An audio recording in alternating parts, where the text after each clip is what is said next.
सच बताओ, तुम्हें पता है कि पढ़ना इंपॉर्टेंट है, पर फिर भी तुम पढ़ाई को रोज अवॉइड करते हो। लेकिन तुम पहले ऐसे नहीं थे। कभी तुम्हें पढ़ाई करने में बहुत मज़ा आता था, तुम्हें क्रेज था, तुम्हें क्यूरियोसिटी थी, तुम्हें पढ़ना अच्छा लगता था। लेकिन कुछ ऐसा हुआ टाइम के साथ साथ कि तुम पढ़ाई से दूर भागने लगे। इस वीडियो में मैं तुम्हें ये बताऊंगा कि आखिर तुम्हारा ये जो ब्रेन है ये पढ़ाई से ऐसे हेट क्यों करने लगा, उसे पढ़ाई इतनी बुरी क्यों लगने लगी। आखिर तुम्हारी लाइफ में ऐसा क्या हुआ कि 10वीं क्लास के बाद से तुम्हारा डाउनफॉल शुरू हो गया। क्या इन कम्पिटिटिव एग्जाम्स ने तुम्हें इतना मजबूर कर दिया, तुम्हारे को इतना मेंटली ड्रेन कर दिया कि तुम्हें इस पढ़ाई से सख्त नफरत सी हो गई। और कैसे उसको वापस से रीबिल्ड किया जा सकता है, तुम्हारे ब्रेन को रीवायर किया जा सकता है ताकि तुम्हें पढ़ाई फिर से अच्छी लगने लगे। इस वीडियो के एंड तक तुम्हें इस बात का पता चल जाएगा। जब हम छोटे थे तब हम बिना बोले पढ़ लेते थे। तब हमें डायनासोर्स के नाम याद थे, तब हमें प्रेसिडेंट वाइस प्रेसिडेंट्स के नाम याद थे, हमें प्लैनेट्स के बारे में पता था, हमें संडे मंडे सब कुछ याद था, क्योंकि तब पढ़ाई का मतलब था क्यूरियोसिटी, लर्निंग। लेकिन आज के टाइम पे पढ़ाई का मतलब तुम्हारे लिए सिर्फ और सिर्फ अटेंडेंस बन के रह गया है। तुम्हें पढ़ाई अब प्रेशर जैसे लगने लगी है। और इस चीज़ की शुरुआत आज नहीं हुई है, इस चीज़ की शुरुआत तुम्हारे स्कूल टाइम पे हो चुकी थी, जब तुम 9वीं और 10वीं क्लास में आए थे। तुम्हारे घर वाले, तुम्हारे टीचर्स ये कहने लगे कि बोर्ड्स क्लियर कर लो तो तुम्हारी लाइफ सेट हो जाएगी। जो तुम्हारी गलतियां थी उसको लोग इंसल्ट में बदलने लग गए, तो तुम्हारे मन में पढ़ाई को लेकर एक डर बैठ गया। कम मार्क्स का मतलब कि तुम फेलियर, एक अच्छे मार्क्स का मतलब कि तुम टॉपर। यहाँ से पढ़ाई तुम्हारे लिए फोबिया बन गई। एंड फिर जो 11-12 आई, उसके अंदर जो कॉम्पिटिटिव एग्जाम्स की तैयारी करवाने लगे हमारे घर वाले, हमारे कोचिंग वाले, वो तो अलग ही टॉर्चर है। उसके अंदर एक बच्चा मेंटली एग्जॉस्ट हो जाता है। 8-10 घंटे पढ़ाई, रैंक्स, कंपैरिजन, मॉक टेस्ट, सब कुछ मिला के बच्चा बहुत ज़्यादा ड्रेन हो गया। उसे पढ़ाई से डर लगने लगा, उसको पढ़ाई के लिए एस्केपिज्म रूट्स की ज़रूरत पड़ने लगी। हर दिन उसके बाद तुम्हें ये लगने लगा कि मैं इनफ नहीं हूँ, मुझसे नहीं हो पाएगा। और तुम्हारा ब्रेन ये बात सीख गया कि पढ़ाई इक्वल्स टू पेन। फिर तुम आए कॉलेज के अंदर, जहाँ पे पढ़ाई का मतलब सिर्फ और सिर्फ 75% अटेंडेंस को पूरा करना था। यहाँ पे प्रोफेसर्स को तुम्हारी पढ़ाई से ज़्यादा मतलब नहीं रहता था। यहाँ पे लोग अपने काम से काम रखने लगे।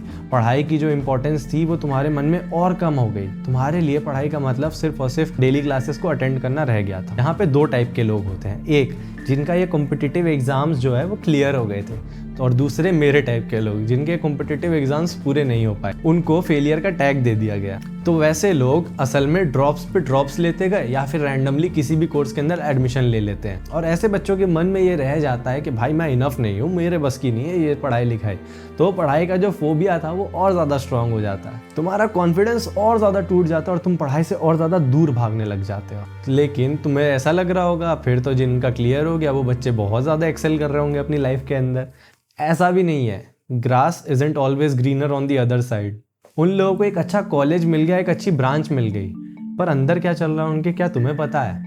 थकान, मेंटल ब्रेकडाउन्स, हाँ उन्हें भी ये सब झेलना पड़ता है। तुम्हें कॉम्पिटिटिव एग्जाम क्लियर करके MBBS में या फिर एक अच्छे NIT IIT में पहुंच तो जाते हो, लेकिन वहाँ जाके तुम्हें पता चलता है कि यहाँ तो रेस अभी चालू हुई है। अभी तो मैंने सिर्फ और सिर्फ एक एंट्रेंस ऐसी पार करी जो कि एक गेट था, गेट के बाहर तो दुनिया ही अलग है। तो बच्चा डर जाता है, ये जो थकान थी वो उसको ओवरकम नहीं कर पाता है और वो उसके अंदर एग्जॉस्ट होकर एक लूप में फंस जाता है। वो दोबारा उस पेन में नहीं जाना चाहता जो उसने एंट्रेंस एग्जाम के टाइम पे झेला था, और इसीलिए वो कॉलेज में भी ज़्यादा एफर्ट नहीं दे पाता। तो चाहे तुम फेल हो चाहे तुम पास हो, तुम दोनों का ब्रेन एक ही चीज़ सीख रहा है कि पढ़ाई इक्वल्स टू सफरिंग, और यही बिलीफ तुम्हारे साथ पूरी लाइफ रह जाता है मन में।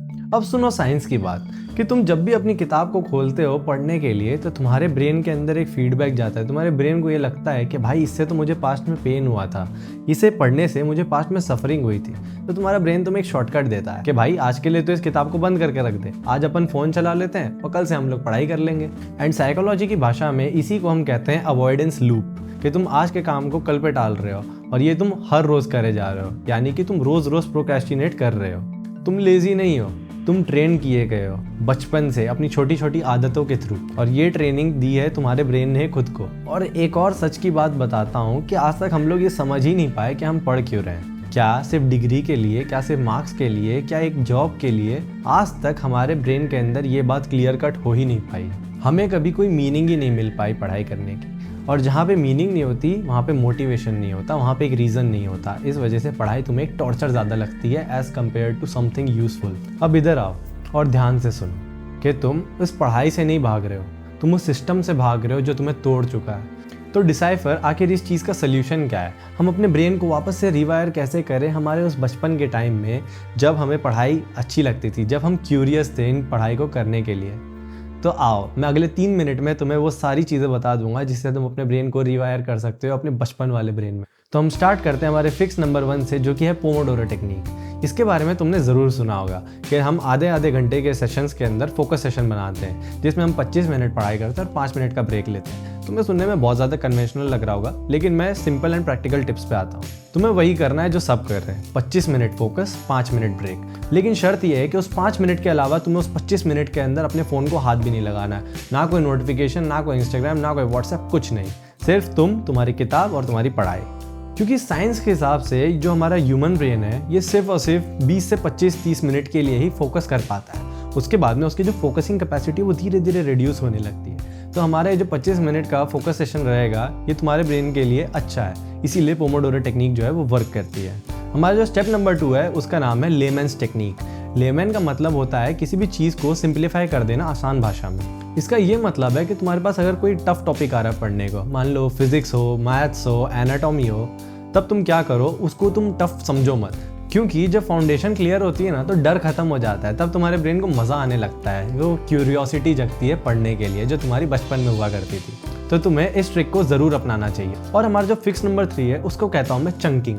चंकिंग का ये मतलब है कि तुम्हें कोई भी बड़े टॉपिक को छोटे छोटे हिस्सों में बांट देना है। मान लो अगर तुम्हारे पास कोई टॉपिक है जो कि 10 पन्नों का है, तो तुम्हें आज सिर्फ 2 पन्ने करने हैं उसमें से। जब तुम्हारे ब्रेन को लगता है कि हाँ ये छोटा सा काम है तो उसको करने की इच्छा जगती है कि हाँ ये पूरा किया जा सकता है। तुम्हारे ब्रेन को ये लगता है कि हाँ मैं इसको कर सकता हूँ, और जब तुम्हारे ब्रेन को ऐसा लगता है तो तुम्हें पढ़ने में और ज़्यादा इंटरेस्ट आने लगता है। इससे अब हम आते हैं हमारे अगले स्टेप पे, जो कि है फिक्स नंबर 4, जिसको मैं कहता हूँ अपनी भाषा में डोपामिन इंजीनियरिंग। यानी कि तुम्हें छोटे छोटे रिवॉर्ड्स अपने ब्रेन को देते चलने हैं। वो रिवॉर्ड्स कोई चॉकलेट वॉकलेट नहीं देना है जैसे मैंने अपनी पिछली वीडियोस में बताया है, बल्कि जब भी तुम किसी एक पोर्शन को खत्म कर देते हो अपने पढ़ाई के, तो तुम उस पोर्शन को टिक लगा दो। तुम्हारे ब्रेन को ये सिग्नल जाना चाहिए कि हाँ भाई मैंने कुछ कंप्लीट किया है, क्योंकि जो कंप्लीशन का जो सिस्टम है उससे हमारे ब्रेन के अंदर डोपामिन रिलीज होता है, और इस डोपामिन के आने से हमारा ब्रेन कहता है वापस करते हैं इसको, फिर से करते हैं, मजा आ रहा है, जिससे तुम्हारी धीरे धीरे पढ़ने की हैबिट बन जाती है। तो ये सब तो हो गई तुम्हारे पढ़ाई से रिलेटेड बातें। अब हम आते हैं हमारे एनवायरमेंटल डिजाइन के ऊपर कि हमारे ब्रेन को क्या पसंद आता है असल में पढ़ते वक्त। क्योंकि जो मोटिवेशन होता है ना वो अनरिलायबल होता है, लेकिन जो एनवायरनमेंट है वो हमारे हाथ में है। हम डिसाइड कर सकते हैं कि हम कैसे एनवायरनमेंट में बैठ के पढ़ेंगे। क्या हमें लाइब्रेरी में पढ़ना है, क्या हमें अपनी स्टडी टेबल पे पढ़ना है, या फिर हम बैठे बैठे बस में पढ़ रहे हैं। तुम्हारा जो डेस्क है वो क्लीन होना चाहिए, जो तुम्हारा स्टडी एनवायरनमेंट है, जो रूम है वो भी क्लीन होना चाहिए। तुम्हारे सारे के सारे स्टेशनरी आइटम्स है वो एक जगह पे अरेंज होने चाहिए, और तुम्हारा जो फोन है वो उस रूम में से दूर होना चाहिए। ये कुछ वैसा ही है जैसे तुम अपने फोन के अंदर डू नॉट डिस्टर्ब मोड को ऑन कर देते हो, क्योंकि जब तुम एक क्लीन एनवायरनमेंट में जा रहे हो, जब तुम अपने स्टडी स्पेस पे जा रहे हो, तो तुम्हारे ब्रेन के अंदर जो ये फोकस मोड है वो ऑन हो जाता है। तुम्हारे ब्रेन को ये लगने लगता है कि भाई इस जगह पे आने का मतलब है कि मैं सिर्फ और सिर्फ पढ़ूंगा, और इससे तुम्हारा ब्रेन जो है वो ऑटोमेटिकली एक फोकस मोड में चल जाता है बिना किसी फोर्स के, बिना किसी प्रेशर के। तो इन सारे स्टेप्स को हम पूरा करने के बाद अब आते हैं अपने आखिरी स्टेप पे, जो कि है वीकली रिव्यू। तुम्हें हर संडे खुद से पूछना है कि आखिर मैंने इस पूरे हफ्ते में क्या क्या पढ़ा, क्या क्या समझा, और किन चीज़ों को मैं नया नया सीख पाया। और तुम्हें इस चीज़ को भी ध्यान में रखना है कि आखिर मैं इसके अंदर इम्प्रूव क्या कर सकता हूँ। तुम्हें हर चीज़ को रिव्यू करते रहना है, क्योंकि जो लोग रिव्यू नहीं करते ना वो रिपीट करते रहते हैं, रिपीट करते अपनी मिस्टेक्स को, रिपीट करते अपने पास्ट फेलियर्स को। और जो लोग रिव्यू करते रहते हैं वो लोग लाइफ के अंदर आगे निकल जाते हैं, और वही लोग हैं जो कि ग्रो करते रहते हैं। और ये पूरा का पूरा सिस्टम जो हमने अभी पोमोडोरो से लेके यहाँ रिव्यू तक बताया, ये सब इसलिए काम करता है क्योंकि ये तुम्हारे ब्रेन को कुछ नया नहीं दे रहा है, ये तुम्हें अपने पास्ट सेल्फ के पास ले जा रहा है। ये तुम्हारे ब्रेन को बस रिवायर कर दे रहा है अपने पुरानी थिंकिंग के अंदर। तुम्हारे अंदर की उस क्यूरियोसिटी को जो कि खत्म हो चुकी थी, ये उसको वापस से जगाने की कोशिश कर रहा है, इसलिए ये तुम्हारे फेवर में काम करता है। तो तुम्हें पढ़ाई में प्रेशर नहीं लेना है, तुम्हें कंट्रोल से पढ़ाई करनी है, तुम्हें कॉन्फिडेंस से पढ़ाई करनी है, और तुम जो भी पढ़ रहे हो तुम्हें उसका रिवीजन भी करते रहना है टाइम टू टाइम। ये सब तो बेसिक्स, ये सब शायद से मुझे बताने की जरूरत नहीं पड़ेगी। तो अगर तुम किसी भी एग्जाम को क्लियर नहीं कर पाए हो, तुम किसी भी चीज़ के अंदर अगर फेल हो गए हो, तो मेरी नज़र में तुम फेलियर नहीं हो, तुम एक सर्वाइवर हो जो कि अब फाइटर बनने की कोशिश कर रहा है। क्योंकि अगर ये वीडियो तुम्हारे पास आई है तो तुम पढ़ना चाहते हो, और अगर इस वीडियो से तुम्हें कुछ भी सीखने को मिला है तो तुम कमेंट सेक्शन में ज़रूर लिखना कि मैं मेहनत करूंगा, मैं फाइटर बनूं। और यहाँ पे तुम्हें मोटिवेशन नहीं, यहाँ तुम्हें अंडरस्टैंडिंग मिलती है। तो मैं हूँ डिसाइफर, और मैं मिलूंगा तुम्हें अपनी अगली वीडियो में। तब तक के लिए बाय।